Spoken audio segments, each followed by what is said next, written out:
Next up is the Walk for Life in Adelaide. On Saturday the 8th of February, more than 3,000 people showed up and did the Walk for Life and stood outside the Parliament House and protested late-term abortion coming to New South Wales. I just want to say thank you to everybody who came along to that. It was an honour for me to speak at that along with others, and it was an event, I think, that really made a mark. It was covered in the mainstream media by Channel 7 extensively. It was in the newspapers the following day, and the coverage was all good.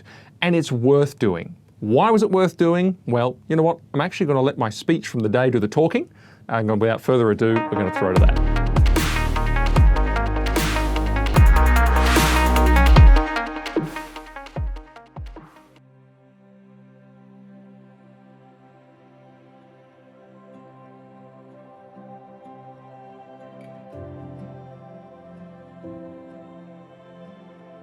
I want to echo something that Rachel just said, which is that there is a pro-life movement. Because look around you.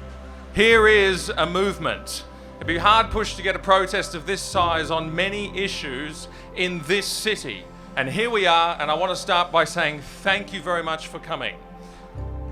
And the reason we're here today is because of a document that I opened on the plane on my way here yesterday. And it was 500 pages long, and it's titled Abortion, a Review of South Australian Law and Practice. And it became clear to me as I was reading that document that it was 500 pages for what end? Well, finally they got to the point when they made the recommendations, and it was to this end. They recommended that abortion should be legal right up to and including the point of birth. That any limit on abortions is, I quote, inappropriate. That the abortion should be permissible with the involvement of just one health practitioner, no, not necessarily a doctor, one health practitioner, and that there should be no, I quote, specified criteria on the obtaining of abortions. In other words, nothing like, well, the health of the woman has to be at risk, there needs to be some, not even psychosocial reasons. There shouldn't be any specified criteria at all. In other words, the woman just needs to ask. 500 pages to say that abortion to birth should be legal and anything less is, quote again, inappropriate. Why? What was the reason given? Again, in 500 pages, it didn't take me long to figure out what the actual reason was, because it was repeated time and again, and it said that the reason for this recommendation was autonomy. And that word came up time and again. And I'll tell you what, I've got to give credit to the authors of this report for their honesty in saying that and even making that clear, because they could have presented it in a different way. They could have said it's because of science, it's because of medicine, it's because of compassion and humanity, it's because of human rights. They could have said any of those things, but of course we know that none of those things are actually on their side. Science tells us, for example, that the unborn child is an independently existing and living human being with its own DNA. Science tells us that that unborn child has a heart that beats at 4 weeks, that abortion stops a beating heart. Science tells us that that same unborn child at the dawn of the second trimester is making facial expressions, is yawning, is stretching. Before that, it has fingers and toes. By the time 16 weeks comes along, that unborn child can feel pain. We know for certain at that age. By the time 22 weeks comes along, as Rachel was saying just before, all the resources of the medical industry could be deployed to save that child's life if it was born premature. It is viable. Medicine is not on their side. Science is not on their side. Do you know, in the medical profession, the first line of the Hippocratic Oath is this: first, do no harm. Killing is the last thing that amounts to health care.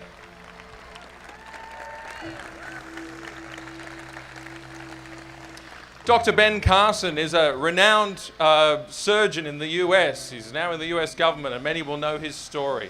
Ben Carson says this. He says, I've had the privilege of being able to operate on little babies that were 25, 26, 27, 28 weeks gestation, and I can guarantee you that they can feel, they can react, You have to give them anesthesia if you're going to cut them, believe me. But they can also respond to comfort and to warmth. And for somebody to say that's just a meaningless bunch of cells, honestly, it's just totally ignorant. Medicine and science are not on the side of those who say abortion to birth.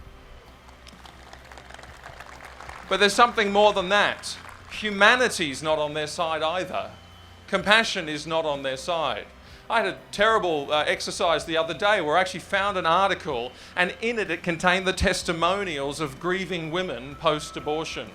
I'm going to read you just a couple of paragraphs from what I read, and this is by no means conclusive, it's just part of it. Here's the story of Laurie. She says, "I wake up in the middle of the night thinking that I hear a baby crying. I simply miss my baby.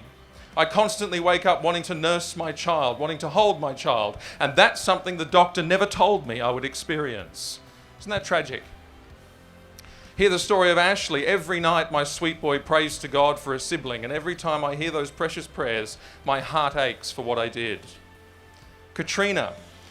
"I took the lives of 2 of my children. I robbed my parents of grandchildren.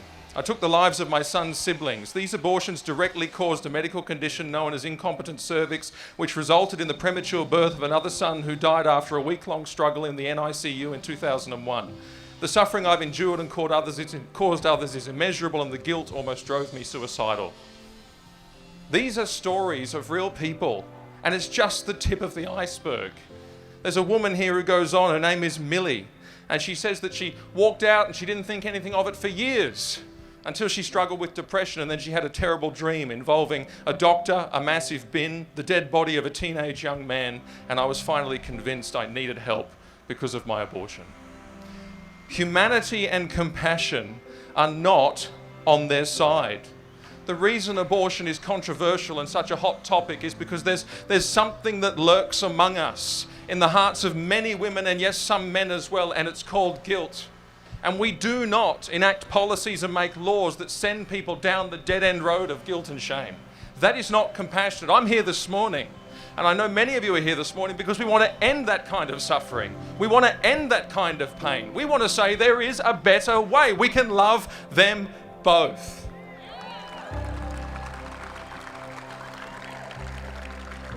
But you know, none of these things are on their side, but they've been very honest. They've said, well, actually, it is about autonomy.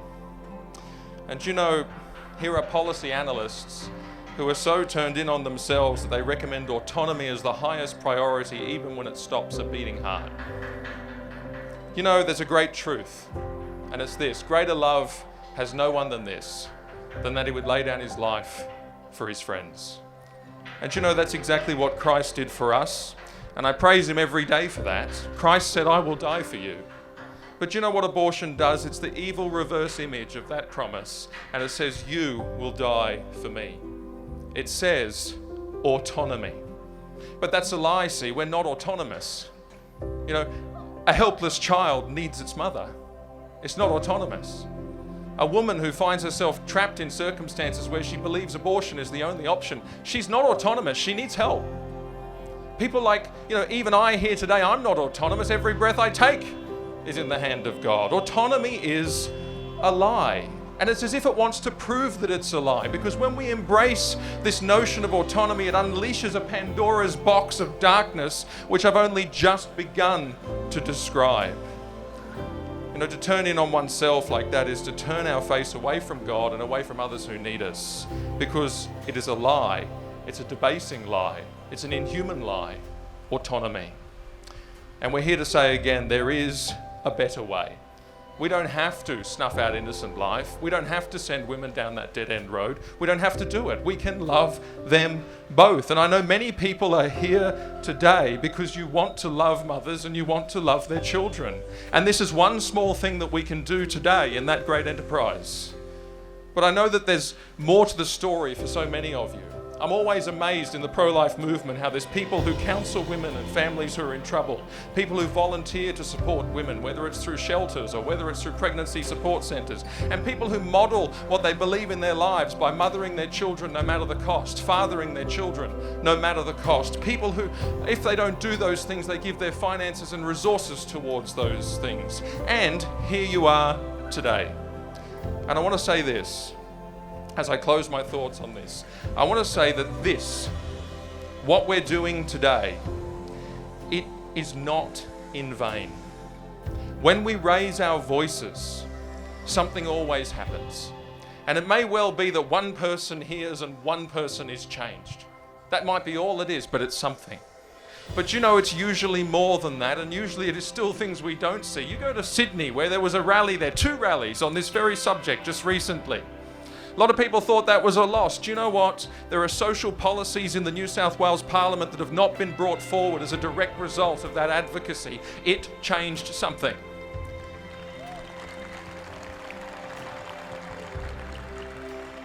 Do you know, in May last year, or May 2018, there was a federal election and a miracle happened, I believe is what was said. Something remarkable happened in that moment. What was it that happened? You can read the Australian Labor Party's own campaign review, and they'll tell you what happened. People of faith is what happened. People of faith actually changed things, and that's mentioned. And you know, GetUp put a submission in to the federal government just recently, and it specifically singled out advocacy by groups like the Australian Christian Lobby and Cherish Life as well. Tishan's here today. People actually did something, and things changed. And I see changes in Canberra. I do. You know, at the end of last year, there was a parliamentary prayer breakfast, and the Governor-General was there, and he spoke. And the Prime Minister was there, and he spoke. And the opposition leader was there, and he spoke. And the room was full of politicians. And the room was full of people. The Great Hall was really quite full. Do you know that same event last year? It's an annual event put on by the Christian community. There was no Prime Minister, there was no Governor-General, there was no opposition leader, barely any politicians in the room, and it was half empty. What changed? Well, the election changed. The climate changed. Things changed. Well, not that kind of climate. The political climate changed. The political climate changed, and things moved. So I want to say to you that there is no such thing as fruitless advocacy. What you're doing is meaningful. But you know, even if it didn't change something here, I want to finish with this quote from a guy called Congressman Henry Hyde. Some of you will know it. Do you know this has meaning beyond this life in a most significant way? Congressman Henry Hyde once famously said this. He said, "When that time comes, as it surely will, when we face that awesome moment, the final judgment, I've often thought, as Fulton Sheen wrote, that that's a terrible moment of loneliness. You'll have no advocates. You are there alone, standing before God, and the terror will rip through your soul like nothing can imagine. But I really think that those in the pro-life movement will not be alone. I think there'll be a chorus of voices that have never been heard in this world, but are heard beautifully and clearly in the next world. And they will plead for everyone who has been in this movement. They will say to God, spare him because he loved us." Do you know, I used to think that was mostly poetry, but then I had a startling revelation. In Luke's gospel, Jesus actually says you should use the resources and the opportunities and any wealth that you have in this life, he says, to make friends. Where? Here? No, not necessarily. To make friends who will receive you into eternal dwellings. Isn't that remarkable to think that we are advocating for young children whose voices were never heard here, whose screams were silent because they were in the womb, and who this world wouldn't hear and wouldn't listen to.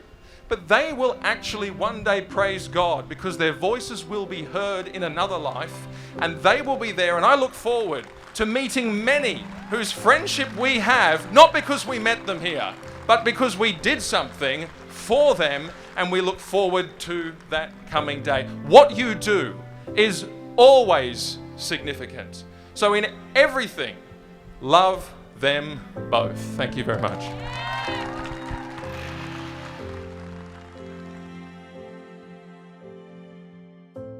Hey, thank you so much for watching. If you liked what you saw, then make sure to hit the like button. If you want to never miss another video again, make sure to subscribe, or you can right now watch more videos right here. Cheers.